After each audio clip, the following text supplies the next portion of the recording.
আমরা 18 কোটি মানুষ শহীদ ওসমান হাদি হব, কিন্তু কখনো ভারতীয় আগ্রাসনবাদ মেনে নিব না।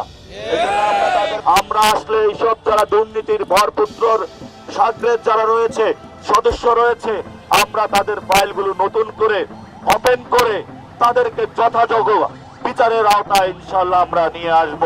এবং আপনারা জানেন এখানে আমাদের সচিবালয় রয়েছে, এই সচিবালয়ের মধ্যে বাংলাদেশে এখনো আওয়ামী প্রেতাত্মারা ঘুরে বেড়াচ্ছে।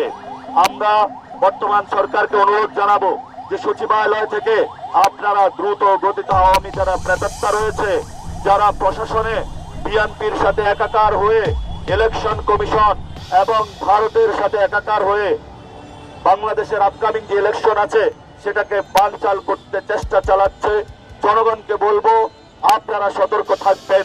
যদি তারা এই ধরনের কোন প্রচেষ্টা চালায় আপনারা সবাই পাশের লাঠি নিয়ে সেখানে উপস্থিত হবেন, কারণ আপনাদের যে ন্যায্য অধিকার সেটা সচিবালয় থেকে আপনাদেরকেই বুঝে নিতে হবে ইনশাআল্লাহ।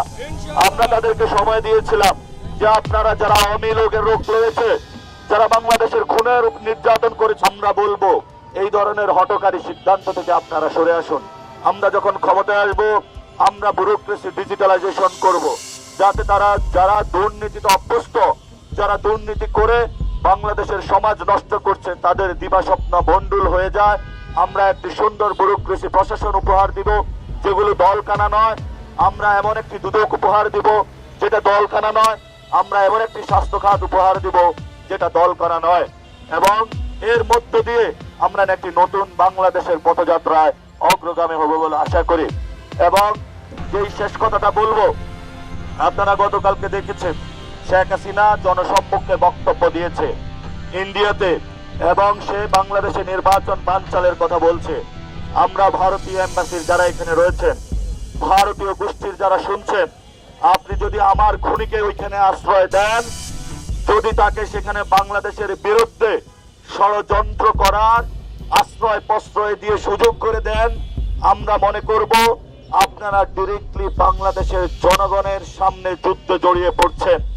এই জন্য আমরা ভারত সরকারকে, ভারতীয় এম্বাসিকে আহ্বান জানাবো, বাংলাদেশের 18 কোটি মানুষ জীবন দিবে, রক্ত দিবে, দরকার হয় বাংলাদেশের কোন তাদের ভারতের যে সাম্রাজ্যবাদী আচরণ, আগ্রাসী মনোবাদ, আধিপত্যবাদ, কখনো ভারতীয় আগ্রাসনবাদ মেনে নিব না। এজন্য আমরা তাদেরকে আহ্বান জানাবো এইসব উস্কানিমূলক কর্মকাণ্ড আপনারা বন্ধ করুন, জনগণকে সম্মান করুন। বাংলাদেশের মানুষের মধ্যে যে আবেগ তৈরি হয়েছে, বাংলাদেশের মানুষের মধ্যে আওয়ামী লীগ প্রশ্নে যে আবেগ তৈরি হয়েছে, যে আওয়ামী লীগের আমরা বিচার চাই, বিচার কার্য আমাদেরকে সুষ্ঠুভাবে সম্পন্ন করতে দিবেন। এবং আওয়ামী লীগের বিচার কার্যে আমরা বলবো ভারত আপনারা বাধা দিবেন না, যদি বাধা দেন তাহলে বাঁধবে লড়াই বা ইনশাআল্লাহ। গণ অভ্যুত্থান হয়েছে বাংলাদেশে একটি সুষ্ঠু ইলেকশনের জন্য।